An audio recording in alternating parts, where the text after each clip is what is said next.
All right, Governor Hot Wheels, aka Governor Greg Abbott, as always, he never fails to disappoint. So, a couple weeks ago, I don't know if we covered it or not, but basically he had vetoed a THC ban, and that was very surprising, and that was kind of awesome.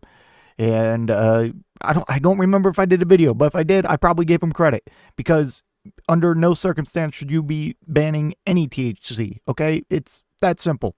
That simple. I don't care if it's Delta-8, Delta-9, or Delta-10. Okay, like just drop it. Drop it. If alcohol can be legal, so should THC in all forms. Anyways, I don't know why he vetoed it. I had heard that like now there's like a somewhat influential hemp weed lobby, and honestly, I respect it. Now, don't get me wrong. Their money should not be in politics at all. But while it's there, you might as well play the game. And there is good money and there's bad money. It's mainly bad money. Like I always say, where is like the good lobbying for like good things? Like where's the big wind lobby? Where's big solar? Where's big hemp? Like seriously. Okay. Anyways, I digress. Let's read this article.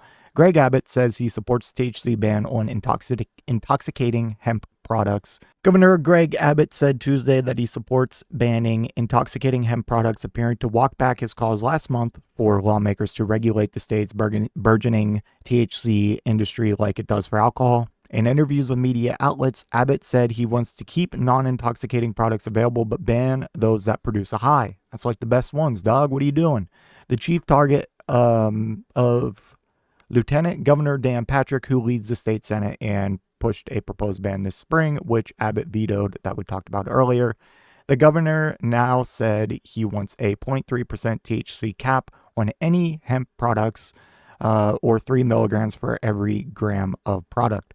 Now, correct me if I'm wrong here. This may not be the most damning thing because isn't this pretty much in line with the farm bill or whatever? Because you can technically, so there's a difference between THC and THCA. THCA is essentially THC before it is decarb or aka exposed to extreme heat. So you can, I heard, totally wouldn't know anything about it. There's totally not a subreddit or anything on it, but you can buy legal hemp online because it is technically less than 0.3% THC. Now, on the other hand, it is actually like 20 to 30% THCA, which, lo and behold, this is actually what you buy from most dispos. Now, you have to play it a little tighter with the raw THC being less than 0.3%, but essentially, that is not synthetic. That is not some special kind of weed. It is literally just weed. As I said, THCA is, if that's not regulated, then it can be as high as whatever. And as soon as you light that bitch on fire, you're going to get THC. That's how weed works. Okay. The state already has a 0.3% limit on Delta-9 THC concentration in hemp products. Delta-8 and other synthetically derived strains are not currently subject to any threshold, meaning they can more easily be sold in quantities that produce a high.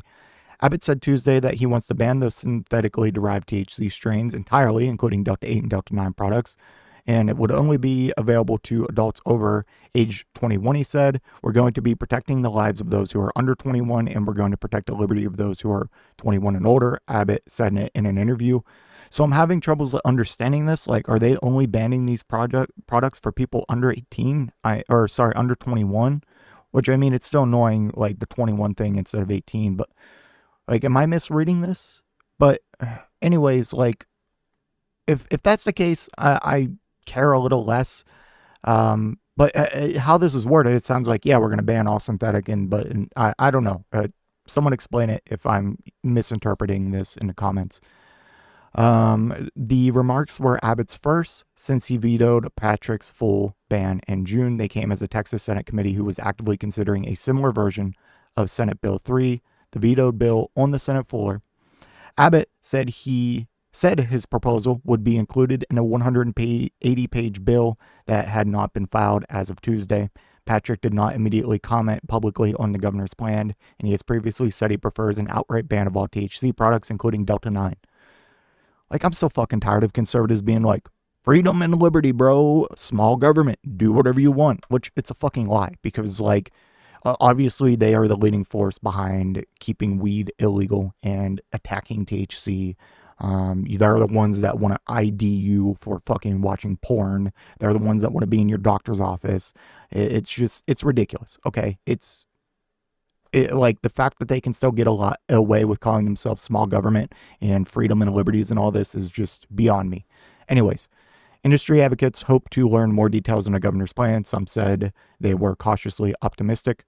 A focus on banning synthetics could keep natural, lower potency options on shelves, said Jake Bullock, the CEO of the THC beverage company Can, which carries a number of 2 milligram THC drinks that would qualify under the threshold Abbott is proposing. Can and other companies have designed beverages that specifically meet the concentration and serving size limits other states have set, and it could do so for Texas, he added. It's a smart thing of him to engage in this question, Bullock said. It's not a question of a ban. It's where do you draw the line? Very few states have said the line should be 0. You can have the most potent fucking alcohol on shelves.